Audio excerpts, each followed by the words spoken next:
Les 11 sites de la Convention Center de Las Vegas, abritant plus de 12 000 stands, ont été pris d'assaut par 3 200 inventeurs, plus de 4 000 journalistes et quelques 100 000 visiteurs selon les organisateurs. Passionnés de la tech, certains n'ont pas hésité à essayer des technologies comme la réalité virtuelle.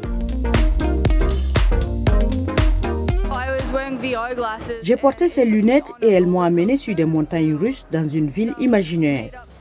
C'était vraiment incroyable, surtout avec la chaise qui recréait le mouvement. J'avais vraiment l'impression d'être sur un manège. À un moment donné, je me suis dit, oh non, vais-je tomber de cette chaise? Je suis ici en tant que membre d'une entreprise Mega Intech et nous visitons l'exposition en examinant toutes ces technologies étonnantes, en découvrant ce qui existe, en repérant les marchés potentiels et en déterminant vraiment à quoi ressemblera le futur. Et le futur, c'est justement ce que BMW a imaginé pour 2025 avec sa voiture iVision D qui change de couleur.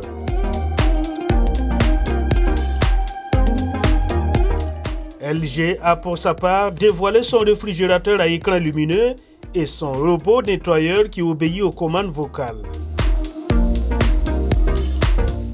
Des technologies plus adaptées à l'Afrique dans des domaines comme l'agriculture, les finances ou le numérique ont suscité un intérêt particulier des Africains présents à ce salon. Depuis 5 ans, nous sommes présents régulièrement au CES pour un peu venir découvrir tout ce qui se passe dans le monde, dans les nouvelles technologies, dans l'innovation et vraiment permettre à notre pays d'être au diapason de ce qui se fait de mieux. Le CES rassemble les plus grandes inventions actuelles du marché. Donc nous venons ici pour être au courant de ce qui se passe et rencontrer des partenaires potentiels. Dans le secteur de l'aéronautique, Rise Aerotech a présenté son tout premier véhicule volant à 6 hélices avec décollage et atterrissage vertical. Et si vous n'avez pas de permis de pilotage, ne vous inquiétez pas car vous n'en avez pas besoin.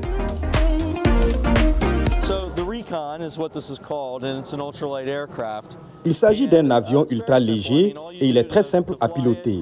Tout ce que vous devez faire pour le faire voler, c'est venir monter dans l'avion, verrouiller votre siège. Évidemment, vous mettez vos ceintures de sécurité et ensuite, vous avez 2 leviers pour le système de contrôle. Donc, si vous avancez, vous montez.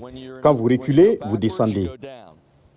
Ça, c'est votre levier pour avancer. Donc, c'est le contrôle directionnel avant, arrière, d'un côté à l'autre. Et puis, il y a un système ici qui vous permet de tourner autour.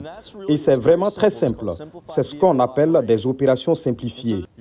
Vos repères visuels sont vos yeux. Donc, c'est très simple. 6 moteurs de propulsion indépendants.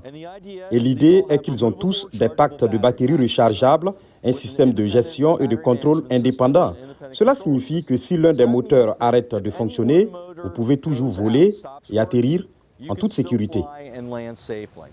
Et voilà, comme vous pouvez le voir juste derrière moi, il s'agit d'une démonstration grandeur nature de ce petit avion. Preuve que la technologie évolue aussi bien dans les transports terrestres que dans les airs.